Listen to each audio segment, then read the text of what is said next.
देखिए, ये राहुल गांधी जी और अखिलेश यादव जी का जो पीडीए की रणनीति, उसका करिश्माई नेतृत्व का कमाल है कि पीडीए के लोग जिस तरीके से राहुल गांधी अपनी जनसभाओं में पीडीए की आवाज़ को बुलंद कर रहे थे, उससे पीडीए के लोगों को लगा कि राहुल गांधी जी अगर दिल्ली की कुर्सी पर बैठेंगे तो पीडीए के साथ न्याय, सम्मान और न्याय करेंगे। इसलिए लोगों ने उनको सर पे बैठाया कि राहुल गांधी को दिल्ली की कुर्सी पे बैठाया जाए, क्योंकि ये वही रायबरेली है जिसने इंदिरा गांधी को यहाँ से जिताकर देश का प्रधानमंत्री बनाया। ये वही रायबरेली है जिसने राजीव गांधी को यहाँ से जिताकर देश का प्रधानमंत्री बनाया।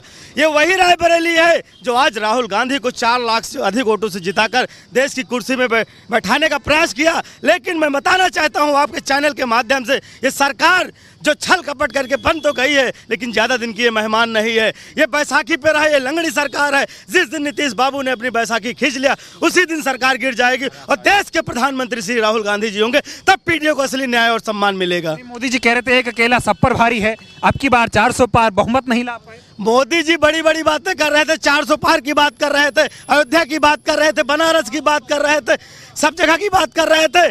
आखिर नतीजा क्या हुआ? 240 पे सिमट गए कि नहीं सिमट गए? जनता ने इनका जो घमंड था वो चकनाचूर कर दिया कि क्योंकि भाजपा जिस पीक पे जाना था जा चुकी, पीक के बाद बॉटम शुरू होता है। जो ऊंचाई पे पहुंचना था वो जा चुकी, अब बॉटम सीधे धरातल पे आएंगे, क्योंकि भाजपा की उल्टी गिनती शुरू हो गई है। अब कहां से हुई भाजपा से? मोदी जी कहां गलती कर गए कि जनता उनको समझ नहीं पाई?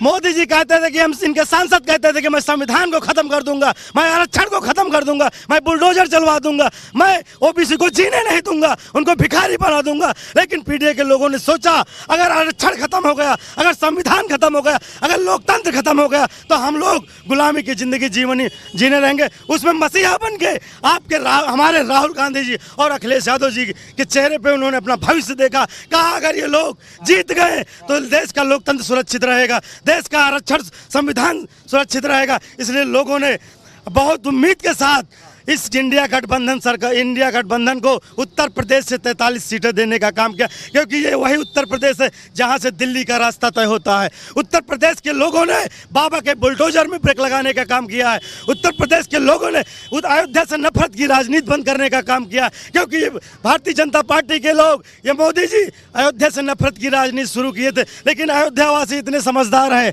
कि उन्होंने अवधेश प्रसाद पासी को जिताकर नफरत की राजनीति को वहीं ब्रेक लगा दिया। अब एक नई नफरत पैदा हो रही है ना, अयोध्या वालों को लोग गाली दे रहे हैं, कह रहे हैं अयोध्या जाना है, सामान बाहर से खरीद के ले जाओ, अयोध्या वालों से एक पैसे का सामान ना खरीदो। खींच के लाएंगे।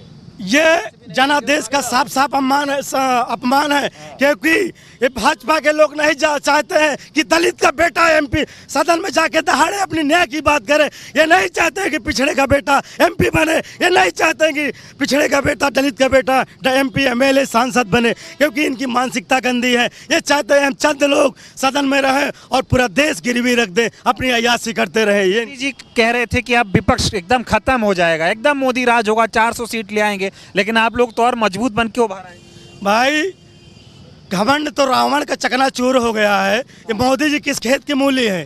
मोदी जी का जो घमंड था, ये भी 400 पार की बात कर रहे थे, मथुरा में काशी में 5 लाख की बात कर रहे थे, लखनऊ में 4 लाख की बात कर रहे थे, रायबरेली में राहुल गांधी की जमानत जब्त करा रहे थे। क्या हुआ?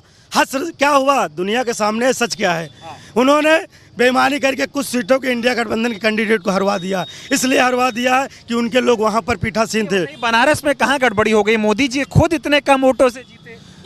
मोदी जी ने जो सपना दिखाया था उत्तर प्रदेश के लोगों को कि बनारस को हम क्यूटो बना देंगे, वास्तविकता ये है बनारस क्यूटो तो नहीं बन पाया। लेकिन वहाँ पर आज भी लोग जिस तरीके से चिल्ला रहे हैं, गिड़गिड़ा रहे हैं, लोग बिलबिला रहे हैं, उसको बद से बदतर बना दिया है। क्योंकि बड़े बड़े सपने दिखाए हैं इन्होंने, केवल झूठ की नफरत की बाजार फैलाया, झूठ के बाजार गर्म किया, झूठ की 10 साल इन्होंने झूठ का कारोबार किया है। जनता विवश होकर जब जान गई है कि इनके अब झांसे में नहीं फंसना है। अहंकार की हार हुई है लग रहा है।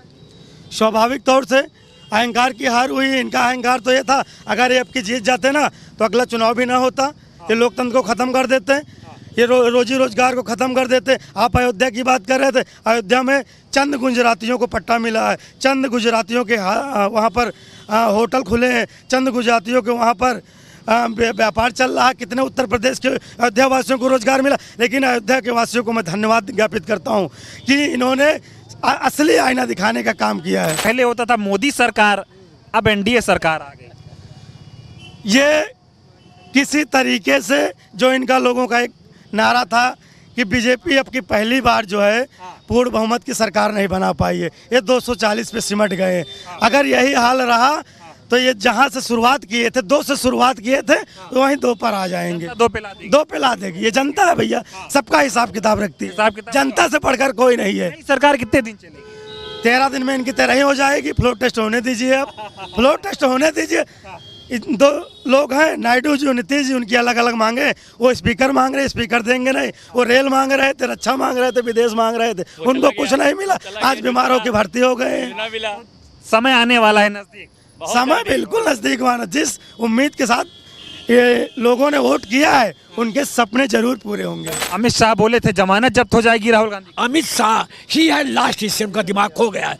कहते हैं जब विनाश काले विपरीत बुद्धि, जब आदमी का विनाश होता है तो उसकी बुद्धि नष्ट, उनको उल्टा दिखाई दे रहा था।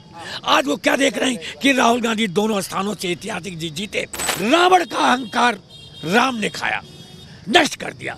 हिरण्यकश्यप का जो अहंकार था उसी के बेटे प्रहलाद ने नष्ट कर दिया। और उसके बाद जो मोदी और अमित शाह का जो अहंकार था उसको राहुल गांधी ने नष्ट कर दिया।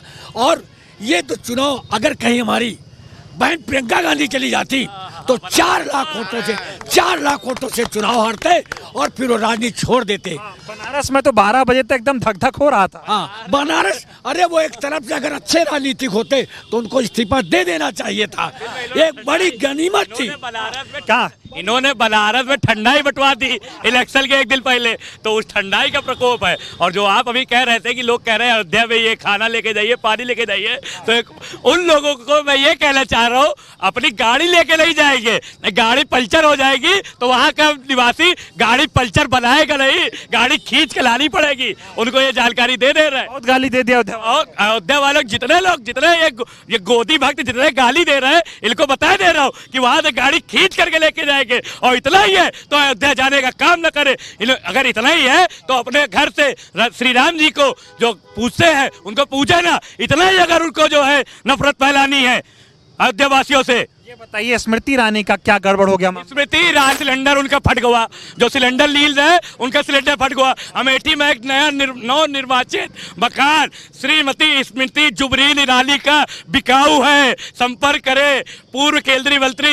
स्मृति ईरानी जी से, जो एक मकान इन्होंने बनवाया था कि मैं यही के निवासी हूँ। बता रही थी लोगों को कि मैं यही के निवासी हूँ, मैं यहीं रहूंगी, ये करूंगा, विकास करूंगा, फलाना करूंगा। अमेठी की जनता के ऊपर इन्होंने इतना भ्रष्टाचार किया, इतना तानाशाही किया जिसका कोई जवाब नहीं है। आप बता दें कि वर्णन नहीं कर सकते इन्होंने इस तरीके से वहां पे अत्याचार किया। आप ये जान लीजिए, इन्होंने वहां पे केवल और केवल धर्म की राजनीति करी, केवल रेटियां देखी, दलितों को परेशान किया, ओबीसी को परेशान किया, सबको परेशान करके रख दिया था इन्होंने। में कहीं राहुल गांधी डर गए, रायबरेली भाग गया, अमेठी नहीं है। राहुल गांधी जी ने केवल एक कांग्रेस का सच्चा सिपाही भेजा, केवल एक सच्चा नेता भेजा, उसको भेज दिया, कहा आप जाइए और आप जाकर के हमारे विश्वास पे खड़े उतरिए और जाकर के उस घमंड की देवी जो अपने आप को बहुत बड़ी घमंडी लगाती है उसको हरा करके काम करिए। केएल शर्मा जी ने इनको ये जान लीजिए कि इस तरीके का छक्का मारा है कि वो 120 मीटर नहीं 120 दशकों तक का याद रहेगा भारतीय जनता पार्टी को। और अमेठी और रायबरेली की सीट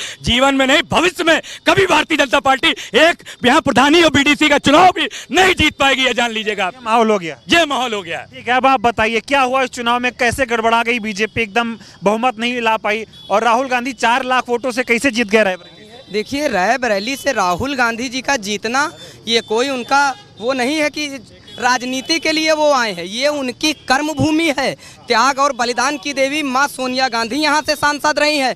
उनकी दादी लौ महिला प्रधानमंत्री स्वर्गीय मती इंदिरा गांधी जी यहाँ से प्रधानमंत्री चुनकर गई। यहाँ पे प्रधानमंत्री मोदी जी आते हैं, बीजेपी अध्यक्ष जो है नड्डा जी आते हैं, अमित शाह जी आते हैं। ये किस मुंह से रायबरेली में आते हैं? आप लोगों ने रायबरेली को क्या दिया? AIIMS Raebareli dream project Sonia ji लाती हैं, 900 बेड का होता है, आप काट के 300 बेड गोरखपुर में शिफ्ट कर देते। अगर आपकी सरकार डबल इंजन की इतनी विकासवादी थी तो गोरखपुर में नया एम्स आप शिफ्ट कर देते। हम रायबरेली निवासियों का हक क्यों छूना?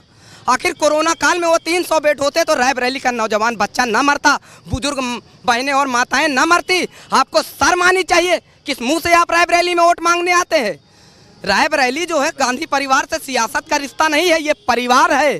क्योंकि जननायक जिस समय से नामांकन यहाँ किया, यहाँ का चुनाव खत्म हो गया। ये जो सियासत की दुनिया है खुद में एक पहेली है, ये जो सियासत की दुनिया है खुद में एक पहेली है। क्या बतलाऊं कितनी मुसीबत कितनी साजिश झेली है। आज यहाँ का बच्चा बच्चा एक ही सुर में बोल रहा, रायबरेली के राहुल और राहुल की रायबरेली है। राहुल की रायबरेली हो गई। बिल्कुल। यूपी तो बीजेपी की थी ना, उसको क्यों छीन लिया आप लोगों ने? जो कहते थे हम राम को लाए हैं, राम जी उनको ले गए। आखिर हमें बताइए, मैं भी राम को मानता हूँ, भगवान है, आखिर कोई भगवान को ला सकता है? यानी बेटा बड़ा होकर अपने बाप से सवाल कर रहा है कि हमने अपने बाप को पैदा किया है।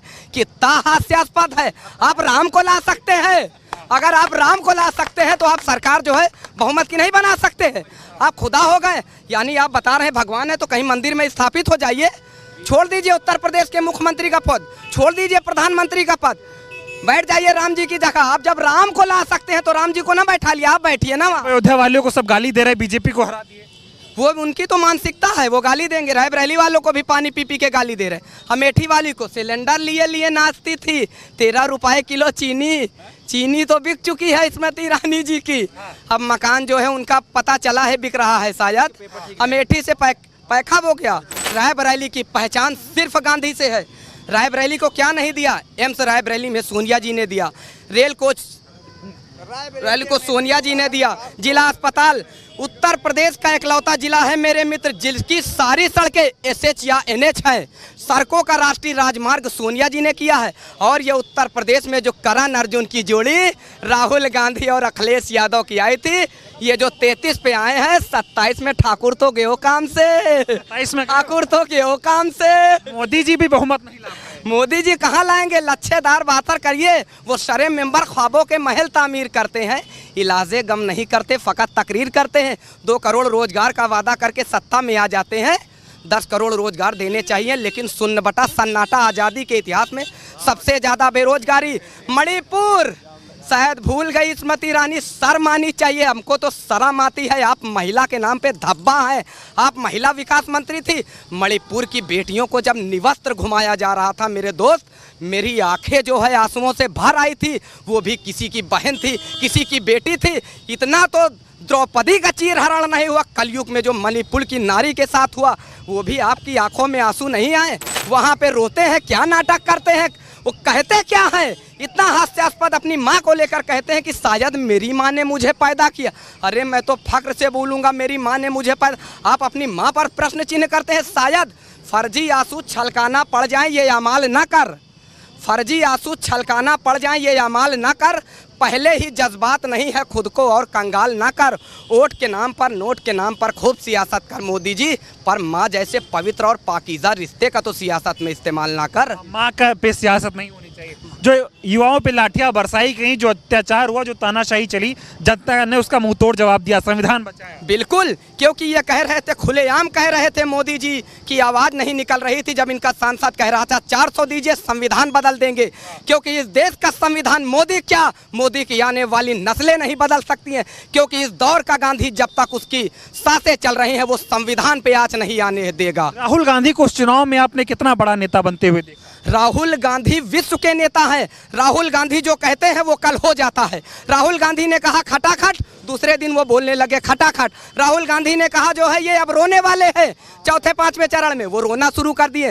राहुल गांधी कहते हैं कोरोना आने वाला है, अमेरिका की फ्लाइटें बंद कर दीजिए चीन की। आप जो है चीन को झूला झुलाते हैं, उसको बुलाते हैं ट्रम्प को नमस्ते ट्रम्प करते हैं। तो आपकी नादानी, आपकी अपरिपक्वता के कारण हिंदुस्तान में लाशें बिछ गई कोरोना काल में। राहुल गांधी वो दूरदर्शी। ये बताइए, अभी बीजेपी ने सरकार बना ली, एनडीए की सरकार है, बीजेपी की नहीं है। कांग्रेस में खुशी का माहौल है। लोग कह रहे किस बात का विपक्ष जश्न मना रहा है, सरकार तो एनडीए की बन रही है। आप 400 बोलते थे, आप 240 पे आ गए, बहुमत आप कहे नहीं। जैसा कि अभी तक चिल्लाते थे एक अकेला सब पे भारी, अब जो है एनडीए का नाम ले रहे हैं। अभी तक क्या होता था, मोदी की गारंटी, अब जो है एनडीए का नाम ले रहे हैं। इससे पहले एनडीए नहीं लेते थे। बिल्कुल ये एनडीए है, क्योंकि एनडीए का मतलब है एनडीए का मतलब है नीतीश नायडू डिपेंडेंट अलायंस, दोनों तरफ बैसाखी लगी है। जैसे ही खींचे तो न्यो चलेंगे, न्यो ये काम होने वाला है।